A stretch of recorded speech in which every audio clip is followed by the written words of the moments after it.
আসসালামু আলাইকুম। এটা হচ্ছে আমার টেসলা ভলিউম 1 এর 4th এডিশনের ম্যাথ, যেটা আমরা করতেছি মিক্স সার্কিট অধ্যায়।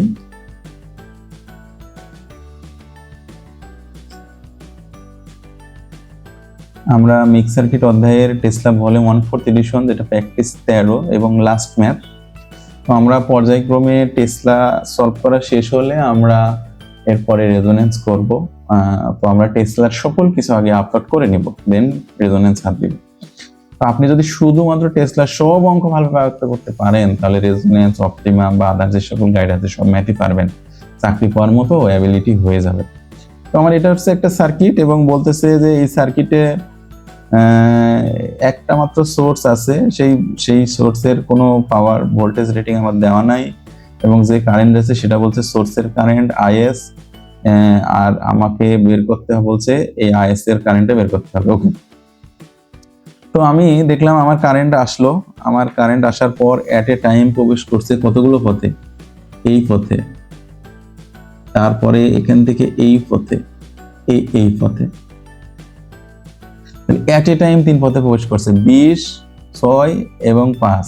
এরপরে কি ঘটনা ঘটছে? 5 দিয়ে যে কারেন্টটা আসছে সেটা সরাসরি সোর্সে ফিরে আসছে। তাহলে আমরা এই সার্কিটটা একটু যদি আমাদের নিজেদের মতো করে সিম্পলিফাই করি, তাহলে আমরা এই ভোল্টেজ সোর্সের আড়াআড়িতে 5 দিয়ে দিলাম, সরাসরি সোর্সে ফিরছে।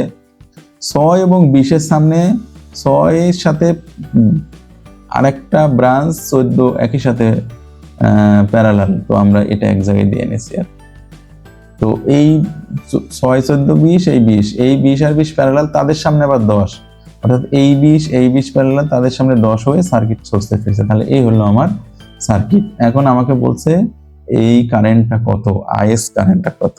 এখন আমাকে আইএস কারেন্টটা বের করতে হবে। তাহলে আইএস কারেন্টটা ভোল্টেজের মান দেয়া নেই, তাহলে আমি মোট রেজিস্ট্যান্স নির্ণয় করে ফেলি।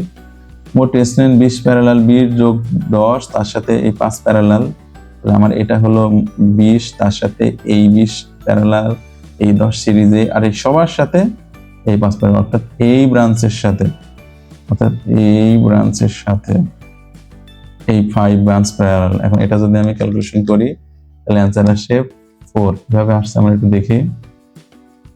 20 ইনভার্স যোগ 14, 6, 20 দিয়ে দিলাম। এটা বন্ধনী দেওয়ার দরকার নাই। আচ্ছা, তাহলে আমরা এই বন্ধনীটা ডিলিট করে দেই। বন্ধনী ক্লোজ, ইনভার্স করলাম, আমার প্যারালালে কাজ শেষ। যোগ 10 এবং এই সবার সাথে 5 প্যারালাল, তাহলে এত ইনভার্স যোগ 5 ইনভার্স, বন্ধনী ক্লোজ, ইনভার্স সমান দিলে আমার 4 ওহম আসে সার্কিটের মোট রেজিস্ট্যান্স। এখন সার্কিটের মোট রেজিস্ট্যান্স পাইলাম। এখন আমার হচ্ছে ভোল্টেজের মান দেওয়া নেই, তাহলে আইএস সোর্সের কারেন্ট কত হবে? ভি ভাই মোট রেজিস্ট্যান্স ভি বাই 4, যেহেতু ভোল্টেজের মান দেওয়া নাই, যেটাই দেওয়া থাক সেটাই, তাহলে আমরা ধরে নিলাম কোন একটা মান ভি বাই 4 অ্যাম্পিয়ার। এটা হচ্ছে আমার উত্তর।